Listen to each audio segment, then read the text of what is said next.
And let's talk to James Heale, Deputy Political Editor at The Spectator. James, very good morning to you. Morning, Mike. Can you explain to me how, amongst the 7,000 PRs that work for this government, not one of them has managed to put a tweet together about the visit of Donald Trump to the United Kingdom and the time he spent with Keir Starmer yesterday? Not one tweet has gone out. Well, Mike, I think that probably reflects the anxiety and paranoia in Whitehall, not saying the wrong thing and getting it all right. And of course, the danger is with all that sort of inactivity is it leads to inertia. And that's probably why they haven't had a sort of celebratory tweet triumphing Keir Starmer's supposed success yesterday. Yes, and I mean, he was out in Aberdeen last night. We understand it was a dinner of some kind. He was on Air Force One. A picture has gone out from somewhere. I think it's Trump's office, which has gone out on Politico, I think. But it's very unusual, isn't it? Because he's a bit trigger happy on the old social media front. You know, loads and loads. If you go down through the last few days, there's loads of pictures of him and Narendra Modi in Downing Street. Loads of pictures of him talking about the lionesses. Loads of stuff about Gaza at the weekend. But nothing on Trump. It's kind of embarrassing, isn't it? Well, you'd think that, you know, given how much stock Keir Starmer put in this relationship, how much Labour loves talking about how he's got a sort of special relationship and played the president really well, you'd think they'd want to celebrate this, but perhaps they were too busy at the Lionesses reception and making up for lost time. Well, that's the trouble. I mean, let's play his phone calls to the Lionesses, which is also incredibly awkward, right? Because in a way, after what happened in Turnberry and how kind of humiliating it was, he would have been better off just staying in London and welcoming the Lionesses in, because that's an absolute win straight away. Have a look at this, though. Fantastic to see you all and welcome to Downing Street. Yeah, it's lovely here. And I just wanted to say a huge congratulations to you and to the whole team. It was an absolutely amazing victory and you must have felt the eyes and ears of the whole country on you last night. Thanks for supporting us. You were there at the Euros in 22 in England. Yesterday you joined again with your family. You made history so many times over last night. Thank you so much for having us. Fantastic. An honour to be here. Bye-bye. I love that they just go, bye-bye, see ya. I don't know. I don't think I'm being unfair to him. He just can't get anything right, can he? I mean, I've seen more spontaneity in a hostage video. I mean, that would... It was just sort of a reminder of those sort of clip videos of American political commercials where it's just like, why, you know, we're great to be here in the Downing Street Garden. You saw us in 2022 in the final. It was just very much sort of writing for the audience, dialogue very much on the nose. It wasn't particularly a sort of spontaneous, free-flowing... The one, you know what it reminds me of, actually, was the last time we saw one of those Harry and Meghan calls to somebody, you know, when they were talking about saving the planet or something, and it was going, who is that on the phone? Oh, it's Prince Harry. Oh! You know, like, oh, you weren't expecting the call? Really? You know, it is, but it's just how... I don't understand. As I say, they've got a new incoming head of communications, who we know well, who's going to be presumably being given the worst job in the world to try and fix all of this, because it's awful, it's dreadful. He doesn't have a clue. It's completely true, and you know there's a huge budget for communications in Whitehall. There's many hundreds of press officers. There's 7,000 of them apparently. 7,000 press officers. How many millions being spent every year, and they still can't make Keir Starmer seem human.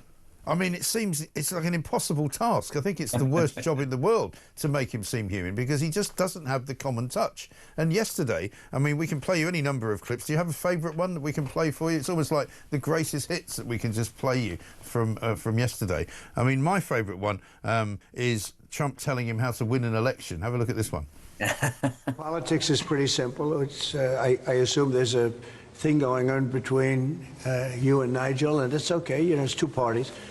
But generally speaking, the one who cuts taxes the most, the one who gives you the lowest energy prices and the best kind of energy, the one that keeps you out of wars, he's kept you out of wars, but the one that keeps you out of wars, you have a few basics, and you can go back 1,000 years, 1,000,000 years, whoever does these things, but low taxes, keep us safe, keep us out of wars, no crime, stop the crime, and in your case, a big immigration component, because I know that your attitude has become strong on immigration, strong on the toughness of immigration.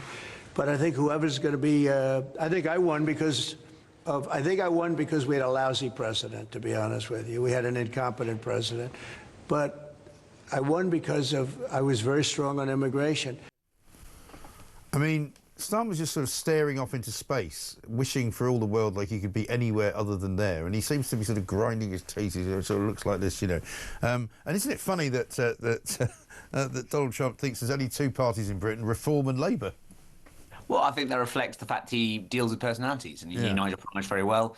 He doesn't know Kevin Bainlock at all, and clearly, I think it was quite an enjoyable thing where he says, you've got to cut taxes and tough on crime, and of course, you can imagine what's going through Keir Starmer's head, given the current focus on crime in this country, and of course the fact that taxes as a percentage of GDP are a record high of the post-war burden.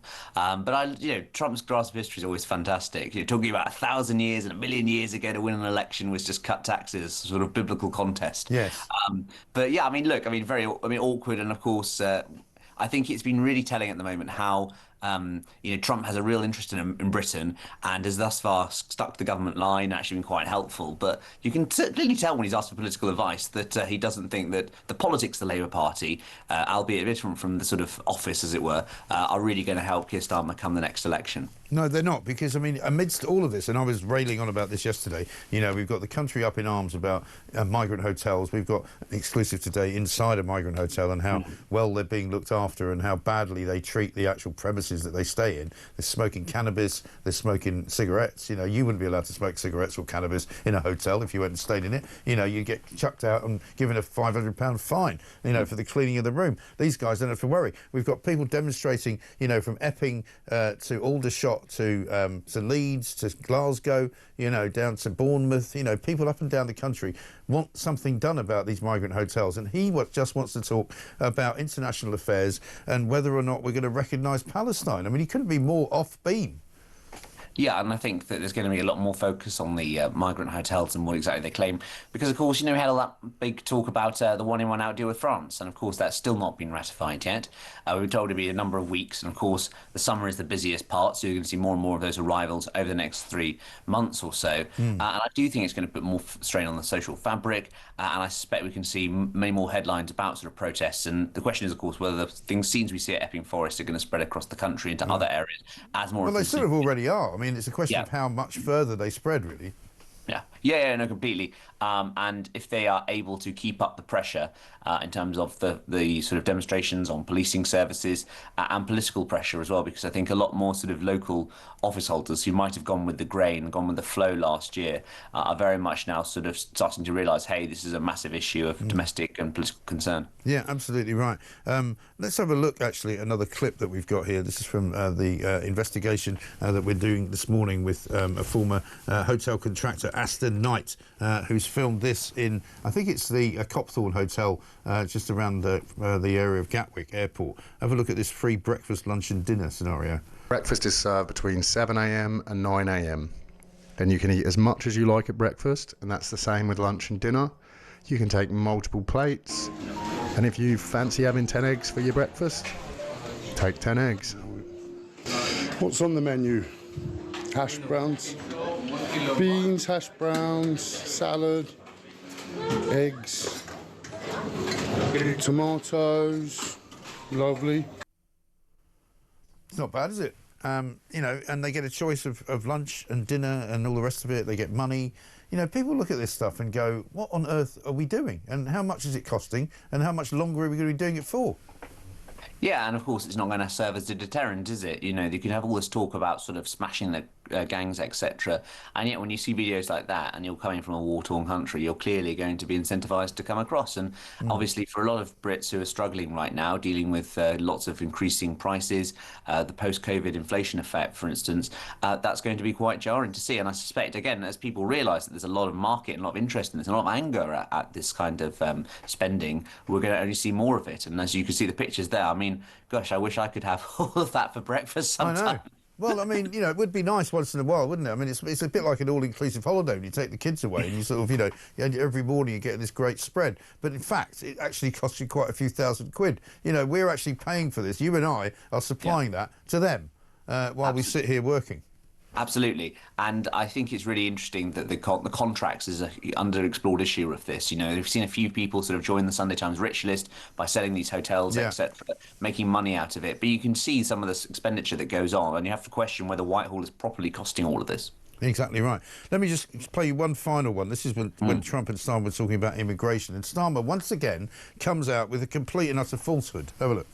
If you're stopping immigration and stopping the wrong people, I give my hats are off to you. You're doing not a good thing. You're doing a fantastic thing. So I know nothing about the boats. But if the boats are loaded up with bad people, and they usually are, because, you know, other countries don't send their best. We just signed an agreement to return them, and we've returned 35,000, in fact, under the first year of this Labour government, of people who shouldn't be in this country. So we're very pleased that we're getting on with returning people who've got no right to be here. Europe is a much different place than it was just 5 years ago, 10 years ago. And they've got to get their act together. If they don't, you're not going to have Europe anymore, as you know. And again, you know, disingenuous. We know that the 35,000 he's talking about went back in November. Not one has gone back since. And of those, about 2,500 were actually illegals coming on boats. The rest of them were all people who volunteered to go back and were probably paid to go back. Yeah, absolutely. And I think it was all about keeping the man on his left there happy in that clip and trying to convince him that they're doing a lot. Actually, as you say there, Mike, the vast majority of these were not to do with sort of forced deportations, and actually money was involved in a significant number of them to encourage people to go back.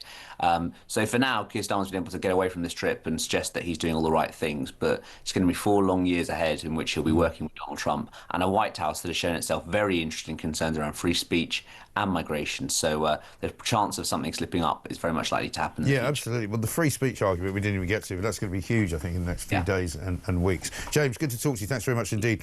James Heale there from The Spectator, Deputy Political Editor, talking about how disappointing Starmer's performance was and how absolutely and utterly cringe-worthy it was. And you can know that because he has not yet still put out any social media imagery of his meeting with Donald Trump yesterday in Turnberry, nor of his trip on Air Force One, nor indeed of his dinner in Aberdeen last night.